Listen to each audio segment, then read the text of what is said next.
Welcome back to Gleeman's Lullaby. We are so glad you could join us again. Today we are diving deep, and I mean deep, into the Great Hunt.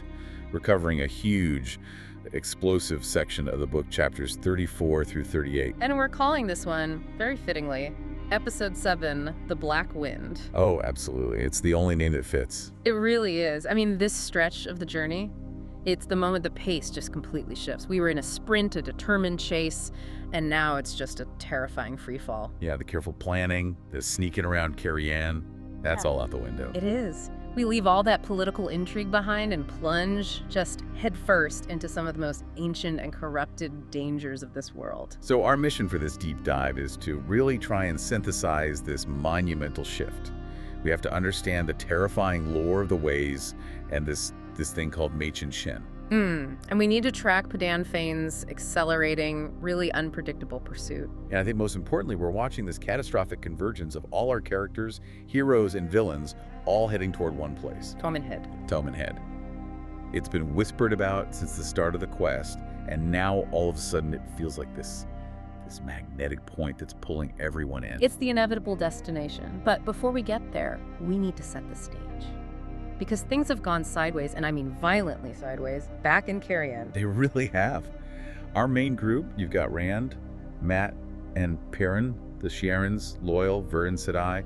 They're all just freshly reunited after that fire that destroyed their inn.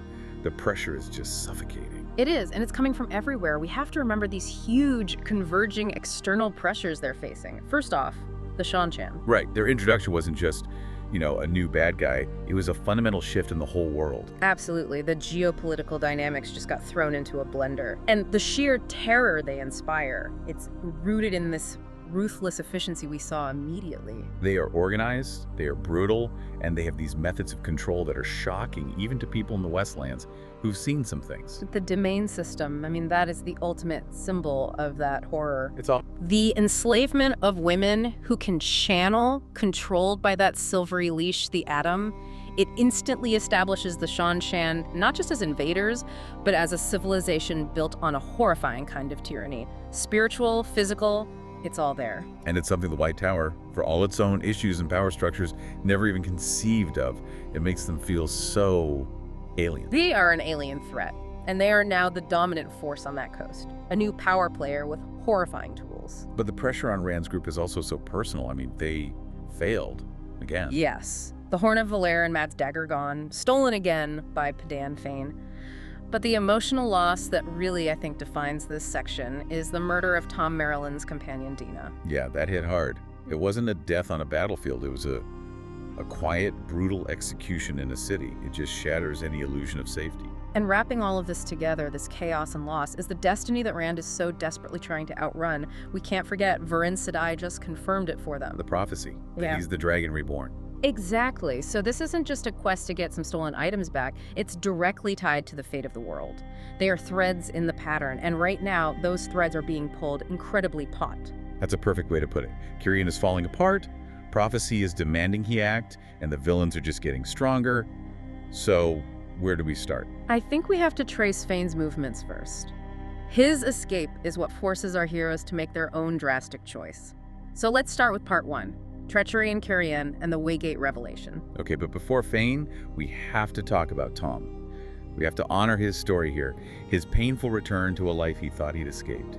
Tina's death in chapter 35 is just, it's devastating. It is. He had tried so hard to reclaim that quiet life, to just be a gleeman, but the world refused to give him that peace. And it wasn't just that she died, it was how. At the hands of the exact kind of aristocratic corruption that Tom was trying to flee his whole life. And he's still injured, remember, he's got that bad leg. But his grief is just so intense, it completely overpowers his sense of self-preservation. It transforms into this grim resolve to get vengeance on Lord Barthanes. That line he has when he's talking to Zira, it's so chilling. I cannot leave yet, Zira.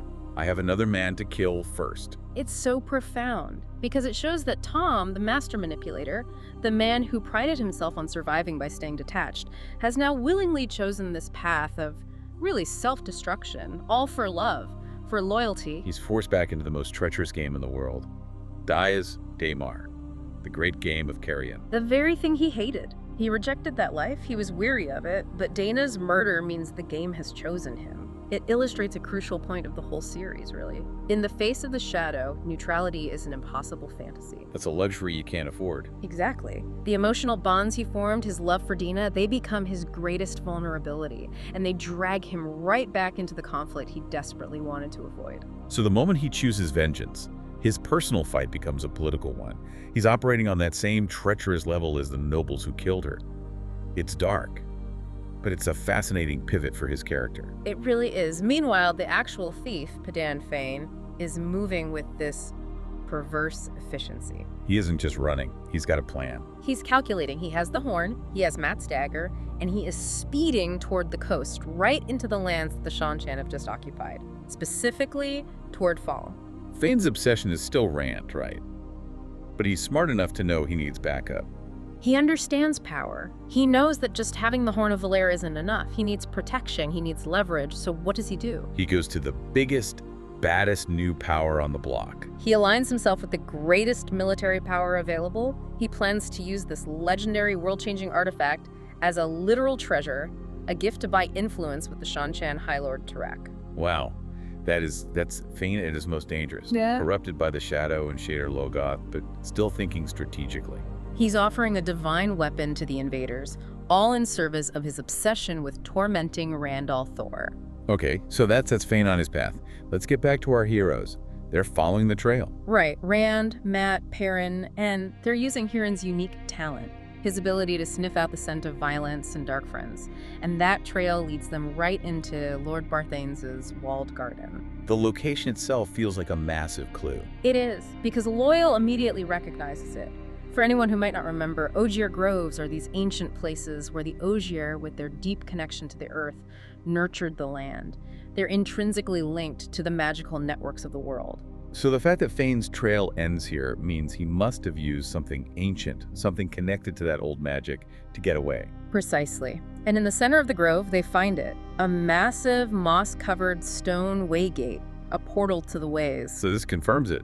Fain took a shortcut from the Age of Legends. He bypassed days, maybe weeks of travel. And the presence of a functioning, or let's say semi-functioning, waygate in a noble's backyard is terrifying. Waygates were the highways of the old world, built by Ogier, used by Aes Sedai, but now they're universally avoided. They're utterly corrupted. Which brings us to a moment of classic Rand impulsiveness. Oh yeah. Matt is dying, the horn is gone, he's feeling all this pressure, and he doesn't wait for Varen, he doesn't wait for anyone. He decides he's going to open that waygate himself. And that one action is immediately catastrophically wrong. The moment he forces that huge stone door open, he unleashes it. Machin Shin, the Black Wind. It just rushes out like a physical manifestation of cold, violent insanity. It's not just a puff of air. No, it's described as a sentient force that just fills the entire grove, overwhelming them.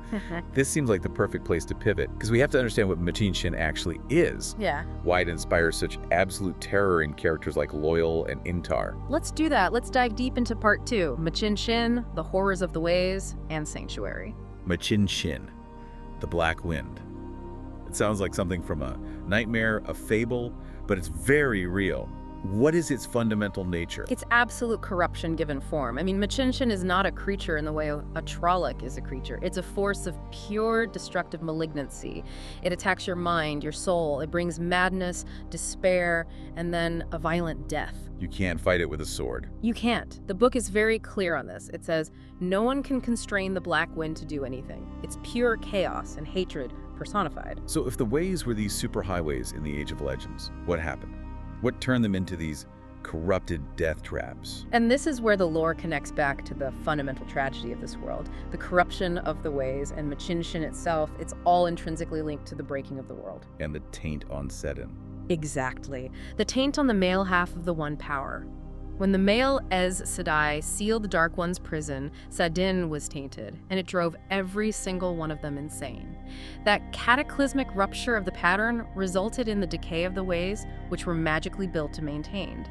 So Machin Shin is essentially the psychic echo of that cataclysm. It's a distillation of all that madness and violence now infused into these ancient roots. Well, it's like cosmic trauma that's become a monster. That's a perfect way to describe it, and that's why the ways are avoided. It's not just about getting lost, it's about a complete spiritual destruction if you get caught. We get that really chilling story that grounds this cosmic horror in something personal. The Ogier elders, when they're talking about it later in the steading, they tell the story of Trail. Yes. The last Ogier to try and travel the ways more than 100 years ago, Trail came back, but he was catatonic, utterly broken by the experience. The text calls him a chilling reminder. And if an Ogier, with all their stability and long life, can be reduced to a mindless shell, what chance does a human have? None. It makes the horror so palpable. It's not just a maze, it's a sentient evil that literally steals your sense of self. It's a profound loss of identity. And this brings us back to Rand, who has just thrown the gate open and unleashed this horror on his friends. How does he survive? Through sheer, desperate, and completely untrained power. He taps into Seddon. He grabs the male half of the one power and just slams that massive stone waygate shut. This is one of the first times we see Rand truly use the raw, unrefined strength of the Dragon Reborn. It's pure survival instinct. He uses enough raw power to counter the supernatural force of Machin Shin trying to tear the door down. It's a huge showcase of his growing strength as a channeler, but it comes with that terrifying caveat we've talked about. The paradox. He's a male channeler destined to go mad, and he is wielding the very same force that contributed to the corruption of the ways in the first place. So he's fighting the effects of the taint using the tainted power itself. Precisely. Every single time he touches Seddon, he increases his own personal risk madness. But his survival, and the survival of his friends, now depends entirely on his ability to harness that terrible, poisoned power. It links his individual struggle with the fate of the ancient world in this brutally direct way. His growing strength is their only hope, and at the same time, it's the world's most terrifying new threat. Wow, okay, so having just barely escaped the Black Wind, the group wisely decides to seek immediate sanctuary. And Loyal knows exactly where to go. He guides them to Steading Sofu. And the narrative shift here is incredible. You go from the chaotic, terrifying corruption of the Waygate to this haven of profound peace. The Steading are so important to the lore. They're the ancestral homelands of the Ogier, and they have this unique magical quality. They do, for reasons that are never fully explained, but it's linked to the nature of the Ogier themselves. Shadowspawn can't enter. Trollocs, Murdral, creatures of the dark. They physically cannot go inside a Steading. It's the calm eye in the middle of a raging storm. It's a moment of complete, if temporary, physical safety. But safety from the outside doesn't mean safety from what's inside. And we have that reminder with Mat's condition. That's a crucial point. Even in this magical sanctuary, a place where the shadow can't penetrate, Mat is still dying.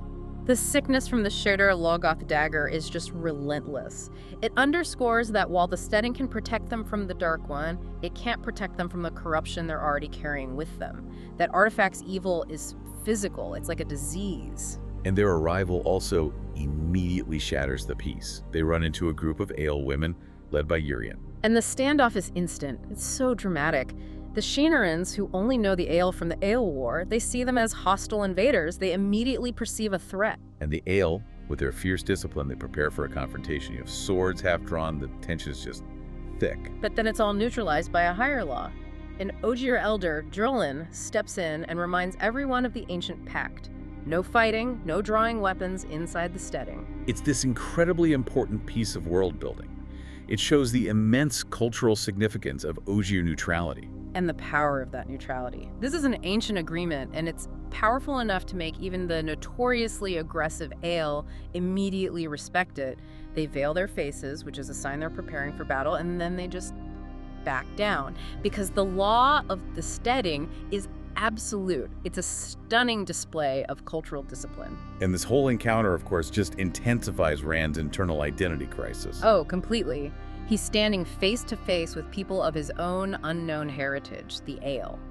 And they are terrifying and disciplined and utterly alien to him. He's grappling with being the son of an Ale, running from a prophecy that says he will lead the Ale, and he's staring at these fierce women who are, in their own culture, revered, but to him, they're a total mystery. So the Steading gives him physical sanctuary, but it forces him to confront his deepest feels about who he is. And on a much lighter note, but it's so grounding, we get that great moment from Loyal. He's just desperately worried about being discovered by the elders without permission. Yes, his deep discomfort over the possibility of an arranged marriage. It's just this delightful, humanizing contrast. The fate of the world is hanging in the balance, and Loyal's immediate concern is avoiding a forced marriage. It reminds you that these characters have their own lives, their own anxieties, outside of this huge cosmic conflict. The world is ending, but someone still has to worry about his mother. Exactly. Yeah. Okay, but the sanctuary is temporary, the ways are a no-go, Matt is still dying, and Inkar and his men are starting to lose their resolve. This pressure cooker forces the group into part 3, diverging paths and the portal stone leap. That story about Machin Shin, combined with the story of the catatonic trail, that proves to be the breaking point for Ingtar. He's a man of duty, a man of honor, but he can't risk the sanity of his men against this invisible psychological terror. So he announces it. He's abandoning the quest, he's taking his men and returning to Carrion. And for him, that's a profound moment of failure, but it's driven by pure pragmatism. You can't accept dying in battle. You can't accept madness. His decision really highlights how severe the threat of Machin Shin is. If a seasoned warrior, driven by his honor to get the horn back, is willing to give up, it means the risk of the ways is worse than the disgrace of failure. But abandoning the quest means Matt dies. It means Fane delivers the horn to the Shanshan. It's not an option. So desperation forces a really radical solution. Hurin, the tracker, suggests they use one of the long-forgotten portal stones. And this is a massive leap into the deep, deep lore of the world. It's the ultimate Hail Mary. Portal stones. Relics from the Age of Legends. They're pieces of technology so advanced they've basically become myths themselves. Objects of myth and fear. They allow instantaneous travel, but the mechanics are totally unknown, completely unpredictable to most people still alive. And this is where Verin, the calm, knowledgeable Aes Sedai, steps up. She confirms there's a portal stone nearby, and crucially, she knows how to use it. Right, and she emphasizes the desperate need for speed. They have to beat Fane to the coast. The urgency is so palpable, it just overrides all protocol. She has this great quote. Eldest, I thank you for your help. Forgive us for our lack of ceremony in leaving you, but the wheel waits for no woman. It's perfect. She's admitting that the pattern has accelerated beyond courtesy. They have to move now, no matter the danger. And before they go, there's that solemn moment with the elders. They insist that Loyal has to go with Rand, cementing their bond and reminding Rand of his responsibility. You will look after him. You will see that he comes safely home. That isn't just about Loyal's safety.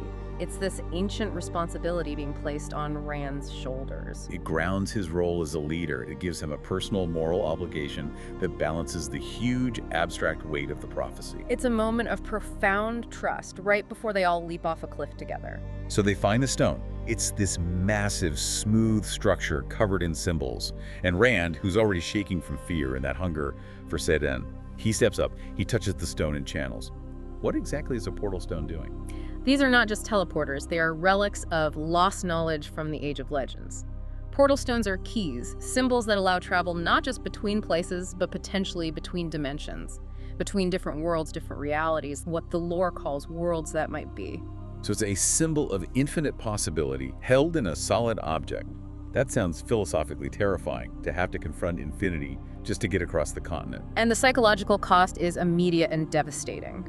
Rand's mind is just bombarded with this dizzying rush of visions, alternate lives he might have led, different turns the pattern could have taken. It's not just being disoriented, it's a traumatic existential crisis. Yeah, completely. He sees countless versions of himself. The dragon reborn who failed, the Rand who never left the Two Rivers, the Rand who made different choices. It just shakes him to his absolute core, leaving him totally confused about which life is even real. This is the moment the weight of the pattern truly descends on him. The internal conflict that defines him, the fear of his power, the fear of his destiny, it's all intensely magnified because he's just seen how easily it could have all gone differently. The experience leaves him physically and mentally exhausted. He's afraid to channel, he knows the madness is coming, but at the same time, the book tells us he hungered for it like a starving man for food. That hunger, the terrifying allure of Sedan, the addiction to that immense power. It's the psychological manifestation of the taint. He's balancing absolute necessity saving Matt, finding the horn against the certainty of his own self-destruction. And what's so compelling here is the speculation it invites. You have to wonder, did the pattern use the stone to show him possible failures, to subconsciously push him toward the strongest thread? Right. If these things can warp reality, maybe even time, it raises these fundamental questions about free will. If Rand has seen all the possibilities, are his next choices actually his own? Or are they just the inevitable consequence of what the pattern demands? They arrive at Toman Head, but they are wounded, traumatized, and dangerously unaware of the immediate consequences of their jump. And while Rand and the men are landing on the coast, maybe a lot out of sync with time, far away in Tarvalon, the women are unknowingly being led to the exact same spot. Yes. Egwene, Nynaeve, Elaine, and Min. They're busy with their training, but the political turmoil of the outside world is spilling in. News arrives that King Galdrian has been assassinated. There are whispers of civil war. All of this chaos just raises their anxiety about the boys, who are already long overdue. It's the perfect environment for a trap to be sprung. In walks Liandrin Sedai, a prominent sister of the Red Aja, someone who's already shown herself to be coercive and power-hungry. And she is a masterful manipulator. She immediately preys on their anxiety, on their fierce loyalty to Rand and their friends. She tells them the boys are in mortal danger. And not just from Trolloc, she gives them this horrifying new specter to fear, the Black Aja, Aes Sedai, who have secretly turned to the Shadow and operate from inside the White Tower itself. And that revelation, I mean, the idea that the Shadow has penetrated the highest, most trusted organization in the world, it's a devastating blow. And Liandrin uses that fear and the girls' noble intentions as the perfect lever. She pushes them to join her on a trip to Toman Head, the same destination Fain and Rand are racing toward. And she reveals she knows about the portal stones, claiming they have to use them to beat the Black Aja to the boys. The irony is just, it's so acute. The girls' loyalty is their greatest strength, and Liandrin turns it into a weapon against them.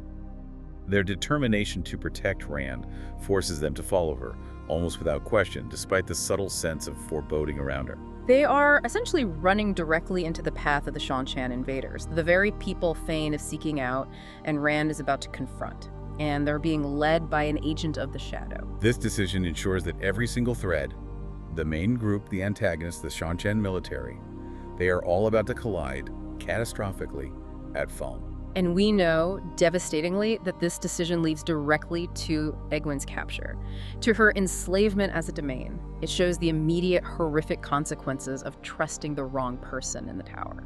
The convergence is complete. Wow. Before we look forward, let's take a moment, like we always do, and shine a light on one character. And for these chapters, it has to be Tom Merrilin. Absolutely. His life was just completely transformed by what happened in Carrion. Tom's arc in Chapter 35 is so essential because it's about the anticlimax of choice. He had consciously rejected the treacherous political life. He rejected Dai's Daimar. He just valued his simple life as a gleeman. The art, the cloak, the joy of his flute, he wanted out. He saw the great game as wearying, manipulative, and ultimately pointless. He was looking for peace, a life outside the clutches of powerful lords and their hidden rivalries. And Dina's murder just obliterates that choice. It proves his attempt at detachment was a fantasy. She was killed as collateral damage in the very political rivalries he was trying to avoid. The darkness of the world found him anyway. It proves that no one, not even a master gleeman, can stay neutral when the pattern starts to move this violently. His intense grief just forces him back in. The book emphasizes his physical injury, his bad leg, but his desire for personal justice completely overrides his self-preservation. It shows the stunning capacity for loyalty and fierce, vengeful emotion, even if it means sacrificing his own safety and returning to the shadows. And that's the thematic payoff, isn't it? The emotional bonds, whether it's love or loyalty, they become your ultimate vulnerability when this conflict starts encroaching. It is. Tom's transformation from this detached observer to an injured man seeking bloody personal vengeance against Barthanes, it confirms that the lines between the great world-ending conflict and these individual personal lives are just dissolving. He's not watching anymore. He's an active, deeply wounded participant in the storm. And even though the pursuit of Barthanes gets complicated, by Barthanes' sudden death, likely fallout from Rand's escape, Tom's resolve doesn't waver. His personal war has begun. It has. His story is the perfect microcosm of the macro narrative. Okay, let's bring it all together. What should we be left mulling over after all of this? Tag outro. So what does this all mean? I think these chapters represent the complete acceleration and convergence of every major storyline. They're all heading toward one single point of confrontation, Toman Head, and specifically the port city of Falme. Rand and the men, desperate and traumatized, took this massive, terrifying, unpredictable leap across the continent with the portal stone. Their motivation is survival and retrieval. Their destination is the coast, where Fain plans to use the horn to get in good with the Shan. And at the same time, the women are unknowingly being led into the exact same geographical trap by the sinister Leandrin and this new threat of the Black Oja. Protagonists, antagonists, men, women. Everyone is hurtling toward this massive, catastrophic confrontation with the foreign Shan invaders, the Domain, and the Horn of Valere. And the central thematic revelation here is the danger of ancient power. The tools of the Age of Legends, the ways, the portal stones, they are not safe options. They're either corrupted by madness or they deliver this profound existential trauma. It forces our heroes onto these risky, unpredictable paths. Necessity is pushing them to use tools they barely understand, and the result is just chaos. It really speaks to the burden of history, you know? The solutions of the old world are now the problems of the new world. That relative peace they found in the OG setting was just a brief pause before destiny demanded they take a cosmic shortcut with terrible side effects. The stage is set for a massive collision at Falm. The portal stone delivered Rand to Toman Head, but in what physical and mental state? And maybe more importantly, what time? And that leads us to our final provocative thought for you to consider. Rand's mind-bending experience with the portal stone showed him countless worlds that might be. Infinite possibilities, infinite turns of the wheel. If these powerful artifacts can be used to warp time and reality, bypassing physical distance in an instant, how much of Rand's path is actually determined by the choices he thinks he is making? How much genuine agency does the Dragon Reborn really have in the fight against the Dark One? And how much of it is just the strongest thread of the pattern pulling him sight unseen toward his inevitable destiny? We'll find out when the wheel starts turning and the swords are drawn at Toman Head. Until then, keep digging.